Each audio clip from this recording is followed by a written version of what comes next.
welcome back to my channel. So in today's video, I'm going to be spilling the tea, sharing the details on all the natural hair rules that I never follow. And there was a point in time when I did follow this rule, and the reason why I break it now is because it actually set me back in my hair journey as opposed to enhancing my hair journey and helping my hair. So I want to share with you guys all the rules that I don't follow so that if you feel like maybe your hair isn't responding to some things you feel like you should be doing, maybe it can help you rethink a couple of things and realize that you don't need a certain step or a certain product in your regimen. And also in this video, I am super excited because I'm collabing with Will from WillOnAWhim. Now you guys, I remember when Will first started his channel because we started around the same time.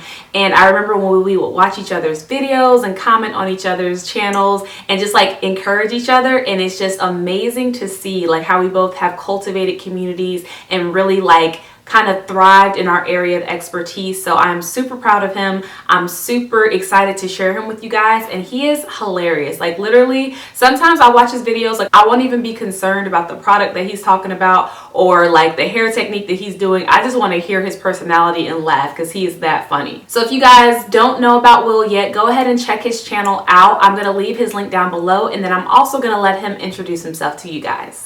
Hey everybody, what's up? My name is Will. Nice to meet you. So happy to be collaborating today with Kenya, aka PowerInYourCurl. Right after this video, you can hopscotch on down to my channel where you'll find another video just like this one to check out all the rules that I don't follow because we're rule breakers, okay? But behind that video, if you don't know me already, down at WillOnAWhim, we have a lot of fun, okay? We got shenanigans, we got natural hair, we got travel, we got Beyonce, we got a lot of stuff, okay? So just you can check me out. But anyway, that's enough about me. Let's get back to Kenya's video. She has a lot of good tips. I'm so happy, like I said, to be collaborating with her. So yeah, enjoy the rest of this video and I hope to see you all soon. Bye. So Will and I are both making these videos to share the rules that we don't follow, that don't help us at all in our natural hair journey. And if you want to see the video that he made around this topic, I'm also going to link that down below for you as well. Okay, so the first rule that I do not follow is never shampoo, or even the rule that you should only shampoo once a month. That to me it doesn't work at all. And I know that it works for a lot of people. I know that because natural hair can be very dry and your curls can get really like parched on the end, that you don't want to shampoo because you don't want to strip like, you know, the oils out of your hair. But I find that my hair actually thrives when I do completely remove everything from it. Now I have two different types of shampoo processes that I'll do. I'll either shampoo with a kind of like dandruff free shampoo that I need, and that's the reason why I started shampooing, is because nothing was doing anything good for my scalp. Like I have a super duper itchy scalp. Like I'm telling y'all, like before I discovered the shampoo that I use now, I would itch my hair or I would scratch my hair like constantly throughout the day. So I have to shampoo, and I like to shampoo every 2 weeks in the summer and every like 3 weeks in the winter, but I definitely can't go more than a month without shampooing. And there was a time when I was trying to subscribe to that type of lifestyle. I was trying to be like a co-wash queen, and my hair hated it, my scalp hated it, and also because I'm low porosity, I get buildup super easy, like product buildup, and none of the co-washes were getting rid of that buildup, so my hair products weren't able to penetrate the buildup and actually moisturize my hair, and my hair got very dry. It had a lot of breakage, like my hair was just freaking out. It was always frizzy because nothing was actually being able to penetrate the buildup on my hair to help it. So I just basically had to let go of the notion that you're not supposed to shampoo when you're natural, because it's honestly not true for everybody. It really depends on your porosity level, I feel like, and also if you have shampoos that do other things for you. Like for me, it helps me with my dry scalp. And I also use a shampoo with sulfates. I know like sulfate free shampoo is the recommended way to go with shampoo, but I like my sulfate shampoo. No other shampoo that I've used works like it, and it's super moisturizing because I use a 2-in-1. I use a shampoo and conditioner from Head & Shoulders, and it's a dream. Now the next natural hair rule that I don't follow is using shea butter for everything. Shea butter don't work for me. And I used to think that something was wrong with me because of it. It's not. There's nothing wrong with me. It just comes down to hair type. So I have very fine hair, and you can't tell now because my hair is like super frizzy and voluminous, but like my hair type is fine. And so shea butter, because it's so thick and it's so like oh, it's just so thick and rich and just like it clings to your hair in a way that weighs it down. It makes my hair super stringy. It makes my hair, honestly, like it doesn't moisturize my hair at all because it is so thick. And I remember when I first started my hair journey, I would use shea butter for everything because that's all anybody would talk about, like back in 2009, 2010, 2011.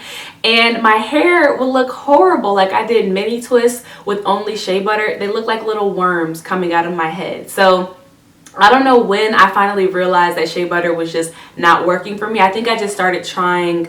Oh, I do remember. So the point that I got to when I finally realized shea butter wasn't for me is when I stopped trying to make my own hair products. And that's all I did for the first couple of years of my journey. It was all about DIY hair products and trying to be 100% natural. And then eventually I just kind of got away from that and I was like, okay, well, let me try some store-bought hair products. And I realized that store-bought lightweight products worked way better for me than just all natural DIY shea butter. So I finally let that go, thank the Lord. Shea butter really truly didn't even really moisturize my hair. It kind of just coated my hair in a way. Like I would put water down as my leave-in and then I would seal my hair with shea butter and my hair would be very, very dry within like 2 to 3 days because my hair really wasn't being nourished by the shea butter. I just had water on my hair. Yeah, I don't do shea butter and I probably will never do shea butter. Now the third rule that I don't follow is oiling or greasing your scalp. And again, I know some of these rules, some people probably like live and die by. It really, really works for them. But for me, all it does is clog like the pores on my scalp and make my scalp itchy, which also leads to like hair loss. Because when you're constantly scratching your head, like you can pull hair out, it makes my scalp feel sore because I'm always scratching and it just makes my scalp feel dirty. Like I do not like oiling my scalp. I don't like putting anything on my scalp because it just makes it feel like there's product buildup on it and I feel like my scalp can't breathe. And one thing that I realized, especially with shampooing, is when you have a clean scalp and like a really like clean environment, your hair can thrive, and that's what works for me. I know the saying is like dirty hair grows, and I think really what that is like when you leave your hair alone it grows. But as far as like a dirty scalp, for me, no, a dirty scalp does not promote hair growth. I need like a clean, clear area for my hair to grow and to thrive, and oiling and greasing my scalp just makes it gunky and makes me feel like I need to wash my hair. Now the next rule that I don't follow is always wearing a shower cap in the shower. So I feel like when you have a style where you want to preserve like the curl pattern and you don't want it to get frizzy, I mean that's understandable and I'll wear a shower cap then. But probably like every time I wash my hair, I'll get about 2 to 3 days of good definition out of whatever style that I did. And then once I get past that point, I'll shower without a shower cap so that I'm getting steam treatments every single time I'm in the shower. And it works really, really well at keeping your hair moisturized and supple, because when you get out, then you can apply like an oil to kind of seal in the moisture, or even like a little bit of leave-in conditioner to add more moisture into your hair to hold you to wash day. And I love not wearing a shower cap in the shower because it just makes my hair softer and it gives you like contact with water without drenching your hair. So your hair can stay supple and you don't have as much breakage because your hair isn't brittle because it hasn't seen water in like a week and a half. Now the fifth natural hair rule that I do not follow is never using silicones. I will use silicones every once in a while, and honestly some of my favorite products have silicones in them and my hair loves them. And there was a time when, because a product would have a certain ingredient, I would deny myself use of that product because there was a rule that you shouldn't use it. But honestly, I've gotten to the point now, like if my hair loves it, then that's just it. All I listen to is my hair. I don't listen to any outside advice. I hear other people's tips and advice and I'll try it a little bit and I'll listen to what my hair says. And if my hair doesn't like it, I'll throw that advice away because it doesn't pertain to me. And I feel like you always should be doing that whenever it comes to something that pertains to like your hair and the way that you move, because what works for you isn't going to work for the next person. So for me, I do like products with silicones. The TGIN Honey Miracle Hair Mask has dimethicone in it. Love it. The Mielle Organics White Peony Leave-In Conditioner. Apparently it has silicones in it even though it's not listed in the ingredient list. Love that. And then there are certain products I like to use when I do straighten my hair or when I blow dry my hair out that have silicones that help me keep the integrity of my hair intact by protecting it from the heat or keeping my hair nice and slippery and shiny so I don't have to, you know, apply more heat to get that like shiny look. So I think that silicones are not always bad. especially if they're water soluble silicones, which means that you can remove that silicone from your hair without a sulfate shampoo. But since I regularly use the sulfate shampoo, it doesn't matter if they're water soluble or not. And the last natural hair rule that I always break, never ever ever will I ever do this, is fluffing my hair with a pick. And I know that this is like really grown in popularity over the past like couple of years. I remember when it used to be a thing, like fluffing your hair with a wide tooth comb, and now it's like all about using the pick to pick the crap out of your roots and make your hair super voluminous. And I know, again, that works for some people, but for me, I would be breaking all of my hair off if I was picking out my hair every single time that I styled it in a twist out or a braid out. And I say that because my hair is very, very fragile, and like any type of pulling in a direction that it doesn't want to go is going to result in breakage. Like it's just going to result in stress and honestly maybe even bald spots. Like I know that's kind of extreme, but like my hair is very particular about what she likes, and she likes to move in the way that she wants to move, and I usually can't manipulate it. Like I kind of just end up with what she gives me, and that includes fluffing my hair out before she's ready to be fluffed out. So typically the way that I fluff my hair is I'll just let it fluff out naturally on its own. I'll let her grow and expand, and if I want to speed up the process, I'll shower without a shower cap, and that'll definitely help me get voluminous hair. But if I were to take a pick and fluff my roots out, like I said, it would just lead to breakage and also dryness. I notice when I manipulate my hair in a way that she doesn't want to be moved, it kind of takes the moisture out of my hair. Just touching it in general takes the moisture out of my hair and makes it drier and more brittle. And I feel like picking and fluffing, especially on the first day, like just results in drier hair and, you know, just doing too much for me, for my hair, because she's fine, and fine hair really doesn't like to be manipulated at all. And I honestly had to remind myself of this because sometimes I'll slip up. Sometimes I'll see a video or I'll just be thinking like, maybe I need to do something different. Let me try this. I know it didn't work in the past, but maybe it's going to work today. And that's like the craziest thing to think. But you know, we're all there. We all go there sometimes. And I remember one day I was in Sally's and I was looking for a pick because I had seen so many people do it, and I was like, well, maybe I should just try it. Like maybe it will work.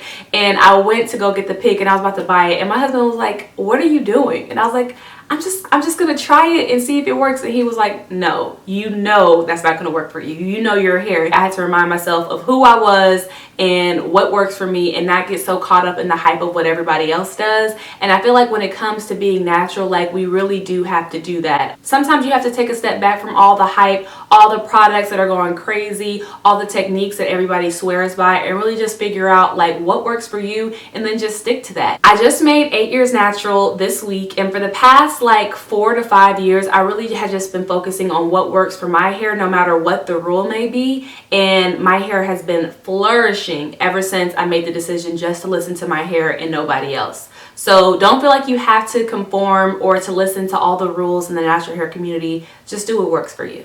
Even this video, if you heard me say something that you feel like you need to do, you don't have to listen to me, listen to your hair. So those were my top 6 natural hair rules that I never listen to, never follow. I do have a couple of other rules that I always break, so if you guys want to know more or you want to hear part 2 to this video, let me know down below. And also make sure you check out Will and his video. I already know it's probably going to be hilarious, so go ahead and check out his video and subscribe to his channel while you're over there. But thank you guys so much for hanging out with me. If you're new here from Will's channel, thank you so much for watching my video. I'm very excited that we were able to communicate and connect. And I hope that you stick around for more videos to come. So until next time, I'll see you guys in the next video.